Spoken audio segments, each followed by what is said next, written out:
দীঘলীপুখুৰীৰ পাৰত নেচৰ অৱস্থান ধৰ্মঘট কাৰ্যসূচী সদৌ অসম ছাত্ৰ সন্থাৰ উদ্যোগত এই ধৰ্মঘট কাৰ্যসূচী ৰূপায়ণ উত্তৰ পূৰ্বাঞ্চলৰ ৰাজধানী চহৰত ঐক্যবদ্ধ প্ৰতিবাদ উত্তৰ পূৰ্বাঞ্চল ছাত্ৰ সংগঠনৰ নেচৰ আহ্বানত উত্তৰ পূৰ্বাঞ্চলৰ সকলো ৰাজ্যৰ ৰাজধানী চহৰত ধৰ্মঘট কাৰ্যসূচী অবৈধ বিদেশী বহিষ্কাৰ অসম চুক্তি ৰূপায়ণ সীমান্ত সিল কৰা সীমান্তত দেখা মাত্ৰে গুলীওৱাৰ নিৰ্দেশ দিয়া সমগ্ৰ উত্তৰ পূৰ্বাঞ্চলৰ শুদ্ধকৈ এনআৰচি উন্নীতকৰণ অসমৰ খিলঞ্জীয়া সাংবিধানিক সুৰক্ষা প্ৰদানৰ দাবীৰে ধৰ্মঘট অনশন নেচৰ অসমত দীঘলীপুখুৰীৰ পাৰত উত্তৰ পূৰ্বাঞ্চল ছাত্ৰ সংগঠন নেচৰ ধৰ্মঘট উত্তৰ পূবৰ 7খন ৰাজ্যৰ ৰাজধানী চহৰত অবৈধ বাংলাদেশী নাগৰিকৰ বিতৰণৰ দাবী উত্থাপন নেচৰ আছুৰ উপদেষ্টা সমুজ্জ্বল কুমাৰ ভট্টাচাৰ্যই অতি শীঘ্ৰে অসম চুক্তি ৰূপায়ণ কৰিবলৈ আহ্বান জনাই লগতে কয় যে ৪৬ বছৰৰ পিছতো অসম চুক্তি কাৰ্যকৰী নোহোৱাৰ বাবেই অসমৰ সত্ৰ আদি ভূমি বেদখলকাৰীৰ হাতলৈ গৈছে অসমৰ জনবিন্যাস সলনি হ'ল ৰাজনৈতিক অধিকাৰ কাঢ়ি লোৱা উপক্ৰম হৈছে বিপ্লৱ শৰ্মা আয়োগৰ সকলো অনুমোদন কাৰ্যকৰী কৰি সকলো খিলঞ্জীয়াক সাংবিধানিক সুৰক্ষা প্ৰদান কৰাৰ লগতে বাংলাদেশী আৰু মৌলবাদীক পুলিয়ে পোখাই উৎখাত কৰা আৰু কাৰ আওতাৰ পৰা অসমক ৰেহাই দিয়াৰ আহ্বান সমুজ্জ্বল কুমাৰ ভট্টাচাৰ্যৰ আজি উত্তৰ পূৰ্বাঞ্চল জুৰি ঐক্যবদ্ধ প্ৰতিবাদ উত্তৰ পূৰ্বাঞ্চল ছাত্ৰ সংগঠন নেচৰ আহ্বানত 7খন ৰাজ্যৰ ৰাজধানী চহৰত ঐক্যবদ্ধভাৱে প্ৰতিবাদ হৈছে আৰু দাবী এটাই যে উত্তৰ পূৰ্বাঞ্চলৰ পৰা অবৈধ বাংলাদেশী বহিষ্কাৰ কৰিব অবৈধ বাংলাদেশীৰ প্ৰব্ৰজনৰ পৰা উত্তৰ পূৰ্বাঞ্চলৰ খিলঞ্জীয়া মানুহৰ পৰিচয়ৰ অস্তিত্ব অক্ষুণ্ণ ৰক্ষা কৰিব লাগিব এই দাবী লৈ আজি 7খন ৰাজ্যই একেলগে ঐক্যবদ্ধভাৱে প্ৰতিবাদ সাব্যস্ত কৰিছে আৰু আমি কেন্দ্ৰীয় চৰকাৰ ৰাজ্য চৰকাৰসমূহৰ প্ৰতি আমাৰ স্পষ্ট দাবী যে উত্তৰ পূৰ্বাঞ্চলৰ খিলঞ্জীয়া মানুহক অবৈধ বাংলাদেশী প্ৰব্ৰজনৰ হেঁচাৰ পৰা ৰক্ষা কৰাৰ কাৰণে ফলপ্ৰসূ পদক্ষেপ নোলোৱালৈকে উত্তৰ পূৰ্বাঞ্চল জুৰি এই সংগ্ৰাম অব্যাহত থাকিব আৰু শেহতীয়াকৈ প্ৰধানমন্ত্ৰীয়ে লালকিল্লাত কৰা ভাষণত কৈছিল যে সীমামূৰীয়া ৰাজ্যসমূহৰ জনবিন্যাস পৰিৱৰ্তন হৈছে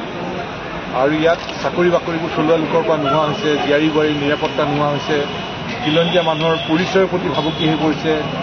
বিভিন্ন জনজাতীয় জনগোষ্ঠীয় ৰাজ্যৰ পৰিচয়ৰ প্ৰতি ভাবুকি হৈ পৰিছে জনবিন্যাস পৰিৱৰ্তন হৈছে জনবিন্যাস মিছন এটা গঠন কৰিম বুলি কৈছে এতিয়া আমি সন্মানীয় প্ৰধানমন্ত্ৰীগৰাকীক ক'ব খোজোঁ যে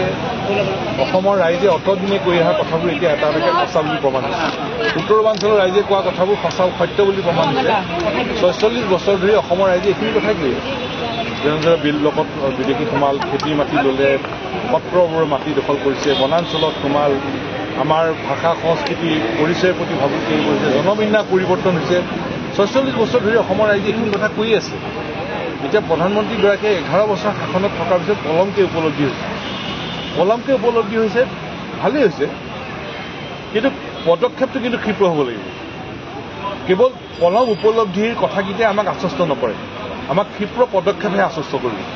কাৰণ ইয়াৰ আগতে প্ৰধানমন্ত্ৰীয়ে 2014 চনত বাংলাদেশীক পালি টোপোলা বান্ধিবলৈ কৈছিল কিন্তু ক্ষমতাত বহাৰ পিছত এই বাংলাদেশী বহিষ্কাৰৰ ব্যৱস্থা নল'লে ব্যৱস্থা লোৱা হ'লে আজি অসমৰ উত্তৰ পূৰ্বাঞ্চলৰ ৰাইজে বহুত সকাহ পালে কাহ আমাৰ ওপৰত জাপি দিয়াৰ পিছত আকৌ উত্তৰ পূৰ্বাঞ্চলৰ প্ৰায়বোৰ ঠাইত ৰেহাই দি দিলে অসমৰ 35খন জিলাৰ ভিতৰত 8খন জিলাক ৰেহাই দি 27খন জিলাৰ ওপৰত বলবৎ ৰাখিলে এইটো আমাৰ প্ৰতি অন্যায় গতিকে অসমৰ 27খন জিলাৰ পৰা ৰেহাই দিব লাগে গতিকে প্ৰধানমন্ত্ৰীগৰাকীৰ উপলব্ধি পলম হৈছে উপলব্ধি হোৱাটো ভাল হৈছে কিন্তু পদক্ষেপটো ক্ষীপ্ৰ হ'ব লাগিব আৰু পদক্ষেপটো কি এক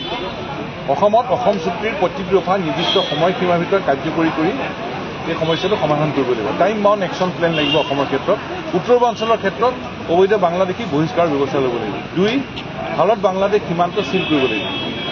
আৰু ভাৰত বাংলাদেশ সীমান্ত চুটেক ছাইট অৰ্থাৎ দেখা মাত্ৰেই গুলীয়াৰ নিৰ্দেশ দিব লাগিব পশ্চিম প্ৰান্তত পাৰি ইয়াতো সেই চিল কৰিব পাৰিব লাগিব 3 নম্বৰ কথা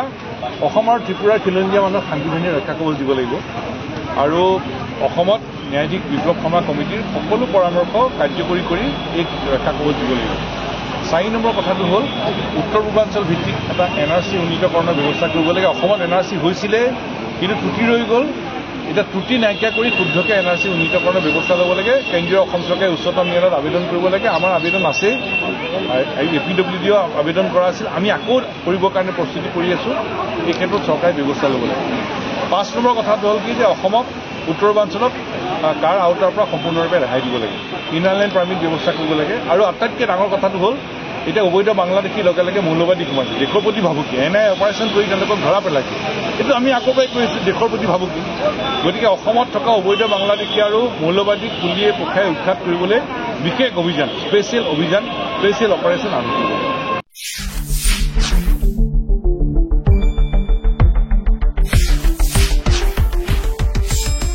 শুদ্ধ আৰু বিস্তৃত বাতৰিৰ বাবে চাই থাকক নিউজ ডেস্ক ৰিপৰ্ট।